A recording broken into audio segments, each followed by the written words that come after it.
Guardians of the Galaxy was one of the most surprising films that Marvel has turned out due to the fact that leading up to it, they played it pretty safe with very well-known characters. It was the first film unrelated to the Avengers, and it bucked the trend of Marvel movies having an issue with setting up too many future projects by being mostly insular. For example, compare it to Avengers Age of Ultron. That film's biggest issue was the random vignettes to set up future films. Now, Guardians also set up future films, but it integrated all that into the core storyline. It wasn't like, okay, break, we gotta basically do a trailer for a future movie.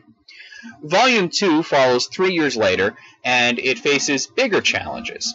Marvel has already proven that they can pretty much take any of their properties, even the most obscure or weird ones, and make a movie out of it or a show out of it, and people will see it based on solely the Marvel name. This is how characters like Ant-Man get a movie. It's how characters like Jessica Jones get a Netflix show. And in the future, we'll be getting Inhumans, Cloak and Dagger, even Squirrel Girl. The biggest challenge that Volume 2 has to face is that there are expectations now.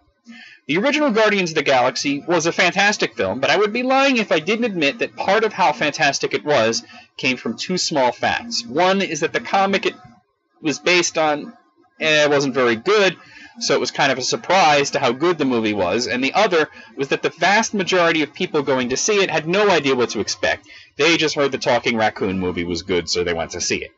Volume 2 faces the challenge of living up to the original and attempting to outdo it. The plot starts with the Guardians of the Galaxy being hired by the Sovereign, a race of golden-skinned, golden-haired aliens, to protect valuable batteries from being stolen by what is essentially a big tentacle monster. During the mission, Rocket steals some of the batteries, which leads to the Sovereign chasing the Guardians around throughout pretty much the entire movie. They initially escape, but only due to the help of a mysterious figure who introduces himself as Ego, played by Kurt Russell. Ego claims to be Star-Lord's father and is actually a living sentient planet who made an extension of himself to look human, and long ago he visited Earth and impregnated Star-Lord's mother.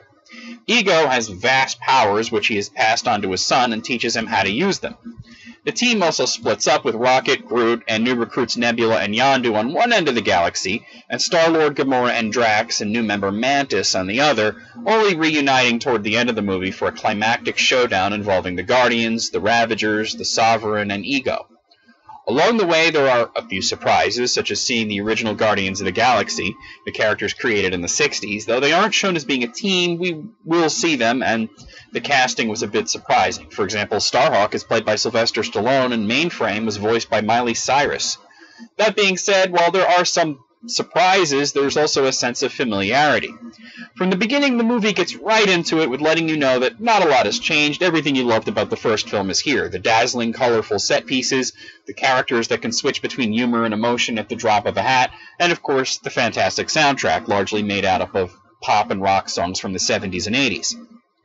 Some of the elements that you expect aren't there. For example, we won't see the Nova Corps, nor are they even mentioned. The Kree aren't present, though they are mentioned a few times. The first film worked as a mixture of whimsy and sadness. Though it went heavier on the whimsy, this movie dares to bring more sadness into it, with emotional moments being peppered throughout, especially in the second half. Which brings me to the crux of this. Throughout the first half, I felt the film was rather rote, and that's not a bad thing. Sticking to the formula of the first film is both safe and smart, as the first film was great, and changing the formula up too much could work against the sequel.